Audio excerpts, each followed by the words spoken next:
नमस्कार दोस्तों, मैं आरआरसी ग्रुप डी रेलवे का जो एग्ज़ाम चल रहा है उसकी कट ऑफ लेकर आया हूँ। आपसे रिक्वेस्ट है कि वीडियो को पूरे धैर्यपूर्वक देखिएगा और अगर आपको अंत में लगता है कि मैंने सारी बातें फालतू की कोई भी बात में सच्चाई नहीं थी तो बिल्कुल वीडियो को डिसलाइक करके चले जाइएगा। लेकिन उससे पहले मौका दीजिए, समझिए कट ऑफ को। अगर आपको रियल लगे तो प्लीज़ लाइक करिएगा। तो मैं आगे बढ़ता हूँ। देखिए, कट ऑफ जो होती है ऐसे नहीं कि कोई भी आया वीडियो बनाया और बता के कुछ भी हवा में चला गया। कुछ चीज़ें होती हैं, कुछ पहलू होते हैं, वैकेंसी, कितने लोगों का सिलेक्शन पहले हो चुका है और कहाँ कहाँ लोग अभी एग्ज़ाम दे रहे हैं, इस सब पे डिपेंड करता है। तो मैं आपको पूरी चीज़ें बताता हूँ। देखिए, सबसे पहले आपके मैं वैकेंसी की तरफ लेकर चलूँ तो जो इस साल की वैकेंसी आई है वो बहुत बड़ी मात्रा में है पिछले साल से। आपको मैं अगर वैकेंसी दिखाऊं तो इस बार आपकी जो कुल सीट है वो 1,03,769 सीट आई है। जी हाँ, ये बहुत बड़ी मात्रा होती है, बहुत बड़ी मात्रा है। 1 लाख के ऊपर वैकेंसी निकलना बहुत बड़ी चीज़ होती है। इसके बाद मैं आपको बताऊं जो कितने लोगों ने फॉर्म भरा है। तो इस बार जो है आपके जो फॉर्म भरे गए हैं वो फॉर्म लगभग आपके 1,16,00,000 लोगों ने फॉर्म भरा है। जी हाँ, 1 करोड़ से ऊपर लोगों ने फॉर्म भी भरा है। लेकिन ये डेटा देख के आप घबराइए मत, इस पे डिपेंड नहीं करता है कि इससे मतलब नहीं कि फॉर्म कितने लोगों ने भरा है। भाई फॉर्म आता है, हवा उड़ जाती है कि इतनी ढेर सारी वैकेंसी आई है तो जो पाता है वो भर देता है बिना कुछ सोचे समझे, एलिजिबिलिटी वगैरह। तो आपको इससे मतलब नहीं कितने लोगों ने फॉर्म भरा है, कितने लोग एग्ज़ाम दिए हैं, ये मेन चीज़ होती है। फॉर्म तो सब भर देते हैं, लेकिन आपको मैं बताऊँ फॉर्म ज़रूर 1,16,00,000 लोगों ने भर रखा है। लेकिन जो आपके अभ्यर्थी हैं वो सिर्फ आधे, जी हाँ, लगभग 50% या 50 से भी कम 48% लगभग लोग हैं जिन्होंने एग्ज़ाम दिया है। तो इसका मतलब पहली बात तो सीट इतनी ज़्यादा, उसके बाद आधे लोग, जी हाँ, लगभग आपका 50 लाख लोगों ने पेपर दिया है। समझ लीजिए 50 से 52 लाख लोगों ने आपका पेपर दिया है। तो अब आप समझ रहे होंगे मैं कट ऑफ किस तरफ लेकर चलना जा रहा हूँ, आपको कुछ आइडिया लग रहा होगा। देखिए, यहाँ तक आपको समझ में आया। अब मैं आपको बता दूँ पिछले साल से कुछ कंपेयर कराना चाहूँगा। पिछले साल जो थी आपकी 2018 की वैकेंसी आई थी वो आपकी लगभग 63,000 वैकेंसी थी और उसमें आपके लगभग 2 करोड़ लोगों ने पेपर भरा था। जी हाँ, 2 करोड़ लोगों ने आपका फॉर्म भरा था, क्योंकि उस समय बहुत ज़्यादा वैकेंसी की डिमांड थी, वैकेंसी इतनी आ नहीं रही थी। और इस समय काफ़ी जगह मतलब रेलवे की काफ़ी वैकेंसी निकली, एनटीपीसी की आई, आपकी आरपीएफ की आई, आरआरबी जेई की आई, कई वैकेंसियाँ आई तो उसमें बच्चे छट गए। इसीलिए कह रहा हूँ धीरे धीरे मेरे साथ बने रहिए, एक एक चीज़ों को ध्यान रखते हुए मैं आपको कट ऑफ बताऊँगा। ऐसे डायरेक्ट कट ऑफ बताना ठीक नहीं है और आप उस पर विश्वास भी नहीं कर पाएंगे, इसलिए कह रहा हूँ। वरना आप एक वीडियो देखेंगे फिर आपको संतुष्टि नहीं होगी, दूसरे पे जाएंगे, तीसरे पे जाएंगे। इसलिए सिर्फ एक वीडियो देखिए और पूरी संतुष्टि के साथ कट ऑफ को समझिए। इस तरह से सिर्फ आधे 46-48% लोग उपस्थित हैं। तो सारा डेटा कैलकुलेट करके मैं आपको ये बता सकता हूँ कि इस समय, जी हाँ, इस समय जो 1 लाख वैकेंसी निकली हुई है उसमें एक सीट पे अभी भी 55 लोग फाइट कर रहे हैं। जी हाँ, एक सीट पे 55 लोग। अब आप ये डेटा देख के घबराइए मत। देखिए, जो एक सीट पे 55 लोग हैं उनमें से बहुत लोग ऐसे हैं जो ऐसे ही पेपर देने चले जाते हैं। मेन कंपटीशन, मेन प्रतियोगिता आपकी सिर्फ फॉर्म भरे हुए में से 20% लोग में होती है। जी हाँ, जिन्होंने 100% लोग एग्ज़ाम में बैठे हैं उसमें से 80% लोग ऐसे ही होते हैं, बिलो एवरेज होते हैं। बाकी जो 20% है मेन कंपटीशन वहाँ होता है। तो आप खुद ही देखते हैं कि वैकेंसी आजकल कितनी आती है, 2,000, 3,000, बहुत ज़्यादा तो 5,000। 5,000 से सीधा 1 लाख से ज़्यादा वैकेंसी बहुत बड़ी बात होती है। तो आप समझ सकते हैं। आगे मैं बढ़ता हूँ। तो इस तरह से आपने ये सब देखा।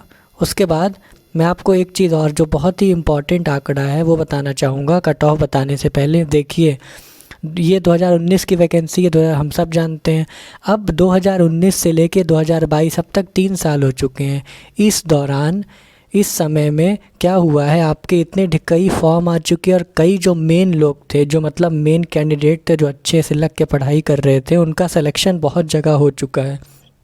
देखिए, आपकी रेलवे की आरपीएफ की वैकेंसी आई, असिस्टेंट लोको पायलट की, टेक्नीशियन की, आरआरबी जेई की, एनटीपीसी की, टीचर की SSC CGL, SSC CHSL, SSC MTS, police exam और भी बहुत सी स्टेट की वैकेंसी आई जिसमें लगभग 5 लाख बच्चे सेलेक्ट हो चुके हैं। जी हाँ, 5 लाख ये वो बच्चे हैं जो बहुत ही जेन्युइनली, बहुत ही अच्छे से हार्ड वर्क करके एग्ज़ाम के प्रति समर्पित थे पूरी तरह से, और उनका सिलेक्शन कहीं ना कहीं हो चुका है। उन्होंने भी, उनमें से बहुत से लोगों ने, लगभग 70% लोगों ने आपका ग्रुप डी का फॉर्म ज़रूर भरा रहा होगा। तो वो बच्चे छट गए हैं क्योंकि अब 3 साल हो गया है उस वैकेंसी को आए, तो वो ऑलरेडी कहीं ना कहीं सिलेक्शन पा चुके हैं। आप समझ रहे हैं इस बात को। तो इसलिए इस बार कंपटीशन बहुत कम है। जी हाँ, कम नहीं है, बहुत कम है आरआरबी ग्रुप डी के एग्ज़ाम में। इसलिए अगर आप लोग का कम भी अटेम्प्ट हो रहा है तो आप लोग परेशान नहीं हो, पूरा बात ध्यान से सुने। जितना कर रहे हैं आप, अगर वो बिल्कुल सही कर रहे हैं 90% एक्यूरेसी के साथ, तो आपको बिल्कुल भी निराश होने की ज़रूरत नहीं है। अब आप में से कुछ लोग को ये लग रहा होगा कि मैंने ये तो बता दिया कि बहुत से बच्चे जो सिलेक्शन पा चुके हैं, बट इन 3 साल में जो नए बच्चे आए हैं, फ्रेशर्स, देखिए इस समय जो एग्ज़ाम हो रहे हैं उसमें फ्रेशर्स के लिए पहले अटेम्प्ट में क्वालिफ़ाई करना बेहद मुश्किल है। आप जानते हैं, बहुत एक्सपीरियंस चाहिए, बहुत ज़्यादा आपकी प्रैक्टिस चाहिए होती है, जो कि फ्रेशर्स के लिए बहुत मुश्किल है। आप खुद एग्ज़ाम पे जब बैठे होंगे, कोई नया एग्ज़ाम देते हैं, तो आप देखते होंगे आप जो कट ऑफ जा रही है उससे बहुत नीचे रह जा रहे हैं। आपने ऐसा देखा होगा कि कट ऑफ जा रही है 100 में से 80-85 और आप 50-55 भी मुश्किल से बना पा रहे हैं। तो इसी तरह सबके लिए सोचिए, सिर्फ आपके साथ नहीं होता। जो भी फ्रेशर पहली बार एग्ज़ाम में बैठता है उसके साथ ऐसा ही होता है। तो फ्रेशर जो है वो बहुत ज़्यादा इन सीट्स पे कब्जा नहीं कर पाएंगे, क्योंकि इतने एग्ज़ाम का प्रेशर हैंडल करना, सेंटर पे जाना, इतनी दूर सिटी में सेंटर बनता है, पहली बार क्वालिफ़ाई करना, it's not an easy task. बहुत आसान काम नहीं है ये, बहुत मुश्किल है। अगर फ्रेशर आपके 100 में से मुश्किल से 3 से 4 फ्रेशर का ही फाइनल सिलेक्शन होता है, ये बात जान लीजिए, ठीक। इसके बाद अब मैं जानता हूँ आप बेसब्री से इंतज़ार कर रहे हैं कट ऑफ का। देखिए, उससे पहले आपको बता दूँ, एनटीपीसी का जो एग्ज़ाम है आपका, वो भी एक बहुत बड़ा गेम चेंजर होने वाला है, क्योंकि एनटीपीसी एग्ज़ाम का लगभग रिज़ल्ट आ ही जाएगा कुछ ही दिनों में, और आपका एक ग्रुप डी का एग्ज़ाम तो अभी चलना है। तो बहुत से बच्चे जो हैं वो, जिन्होंने, बहुत से क्या, लगभग 90% बच्चे एनटीपीसी वाले ऐसे हैं जिन्होंने ग्रुप डी का भी डाल रखा है। तो वो अपना एनटीपीसी में सिलेक्शन ले जाएंगे तो डेफिनेटली आपकी सीट छूट जाएगी, यहाँ पे वो सीट छोड़ देंगे। तो ये बहुत बढ़िया चांस है ग्रुप डी में आपके सिलेक्शन का। जिनका एग्ज़ाम हो चुका है उनके लिए भी, और जिनका अभी एग्ज़ाम नहीं हुआ है उनके लिए भी। उन्हें परेशान नहीं होना चाहिए अगर उनकी तैयारी बहुत ज़्यादा नहीं भी हुई है, तब भी अगर वह 50% भी अपना दे कर आते हैं तो बहुत है। अब मैं आगे आपको बढ़ता हूँ। देखिए, आपको कट ऑफ बताता हूँ। देखिए, मैं आपको एक category wise expected cut off की तरफ लेकर चलता हूँ।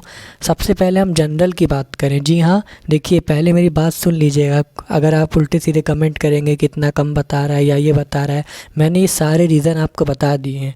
अब देखिए, ये जो मैंने कट ऑफ देख रखी है, ये नॉर्मलाइज्ड कट ऑफ नहीं है। हाँ, ध्यान से सुनिए, ये नॉर्मलाइज्ड कट ऑफ नहीं है। ये मैं आपको बता रहा हूँ रॉ मार्क्स का। अगर आपके रॉ 55 में से 60 नंबर बन रहे हैं, जी हाँ, जनरल वालों की बात कर रहा हूँ, 55 से 60 के बीच अगर आपने सही क्वेश्चन करके आए हैं तो समझ लीजिए आपका सिलेक्शन हो गया है। जी हाँ, बिल्कुल, आपका सिलेक्शन इस एग्ज़ाम में हो गया है लगभग। इसके बाद हम ओबीसी की बात करें तो 52 से 55 के बीच अगर आपके अटेम्प्ट हैं, अटेम्प्ट नहीं, सही क्वेश्चन आपने किए हैं, तो बिल्कुल आपकी चांसेस बहुत ज़्यादा हैं। ईडब्ल्यूएस की बात करें तो 53 से 57 अगर आपने किया है तो आपकी बहुत ज़्यादा इसमें चांसेस हैं सिलेक्शन होने की। इसके बाद एससी की बात करें तो 51 से 51 से 54, जी हाँ, 50 तक अगर आपने टच किया है तो आपको बिल्कुल संतुष्ट रहना चाहिए। एसटी की बात करें तो 48 से 52 कट ऑफ जा सकता है। अब ये कट ऑफ मैं कम इसलिए बता रहा हूँ क्योंकि बहुत सारे फैक्टर्स हैं जिनको मैंने कंसीडर किया है, जिनको मैंने शामिल किया है। अब अगर आपको लग रहा है कि इसमें कुछ गड़बड़ है तो आप कमेंट सेक्शन में बिल्कुल बताएं, लेकिन उसके साथ ही रीज़न भी बताइएगा कि उसमें आप ऐसा क्यों कह रहे हैं, क्योंकि मैंने सारी पहलुओं पर आपका ध्यान दिया है। आजकल इस बार कई वैकेंसी आई हैं, बड़ी मात्रा में हर डिपार्टमेंट वैकेंसी निकल रही है, तो बहुत से बच्चे छट गए हैं, आप ये सब समझ रहे हैं। तो इस तरह से ये एक्सपेक्टेड कट ऑफ है, ये आपका पूरा इस तरह से अगर आपके इतने रॉ मार्क्स बन रहे हैं तो बिल्कुल आप सेफ़ हैं। आप सभी से रिक्वेस्ट है कि प्लीज़ अगर ये वीडियो आपको पसंद आई हो तो चैनल को लाइक करिएगा, वीडियो को लाइक कीजिए और चैनल को सब्सक्राइब ज़रूर कीजिएगा। जैसे ही कोई अपडेट आती है एनटीपीसी को लेके मैं तुरंत आप लोग को बताऊंगा, न्यूज़ दूंगा। इसलिए आप सबसे कहना चाहूँगा फिर से कि प्लीज़ मेरे चैनल को लाइक करिएगा और चैनल को सब्सक्राइब करिएगा। Thank you for watching.